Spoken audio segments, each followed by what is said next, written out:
Recorded Books and One-Click Digital present The Optimistic Environmentalist by David R. Boyd. Narrated by Winton.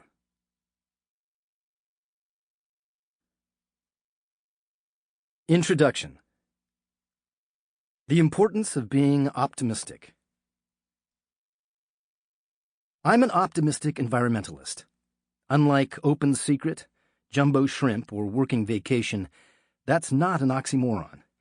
But I want to be crystal clear. Our society faces serious environmental challenges, including climate change, toxic pollution, and the declining diversity and abundance of plant and wildlife species. The scientific evidence is irrefutable, but based on humanity's track record over the past 50 years, the ready availability of effective solutions, and the potential of future innovations, I also believe that today's environmental challenges can be overcome. From air pollution to safe drinking water, from greener cities to renewable energy, we've made remarkable but widely under-acknowledged progress.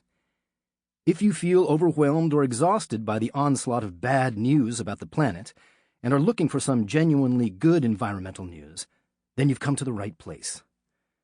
I'm not the bury your head in the sand and pretend everything is hunky-dory type like Danish statistician Bjorn Lomborg or American writer Matt Ridley. Lomborg is a 21st-century snake oil salesman who has made a lucrative career out of downplaying the world's environmental challenges. His 2001 book, The Skeptical Environmentalist, manipulated data to suggest that scientists and activists had systematically concocted or inflated every environmental problem in the world.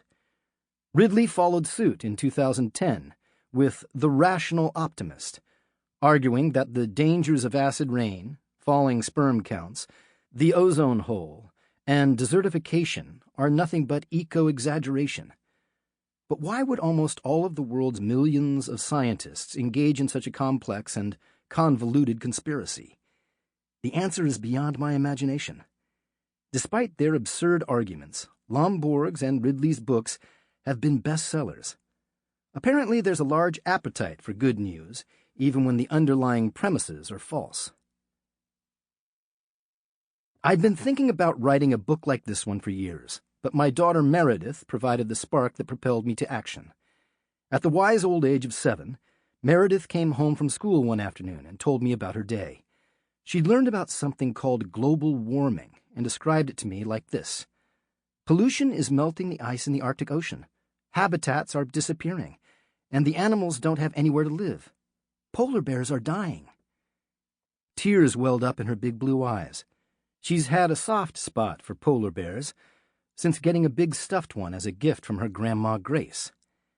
Species are going extinct, Meredith said, beginning to cry. As kids do, she watched my reaction closely, looking for subtle signals in my body language or facial expression. I'd been dreading this moment. Having worked as an environmental lawyer for more than 20 years, I was painfully aware of the world's converging eco-crises. There's climate change, rising sea levels, superstorms, droughts, and ocean acidification, caused by our reckless burning of fossil fuels, clearing of tropical rainforests, and industrial farming methods.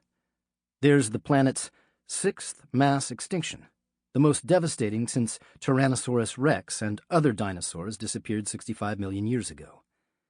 The bodies of everyone living in the industrialized world carry a toxic burden of plastic, pesticides, and hundreds of other industrial chemicals.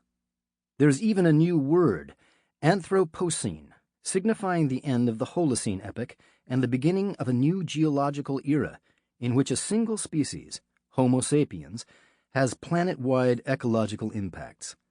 The sheer volume of bad news about the environment can be overwhelming. I was torn between conflicting instincts.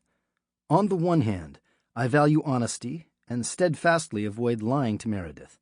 On the other hand, I want to shelter my daughter from the worst of the world's news until she has the emotional maturity and intellectual ability to cope with these issues. So, very carefully, I said, "It's true that humans are causing environmental problems, but we're also pretty good at solving those problems. And millions of people all over the world are doing Sample complete. Ready to continue?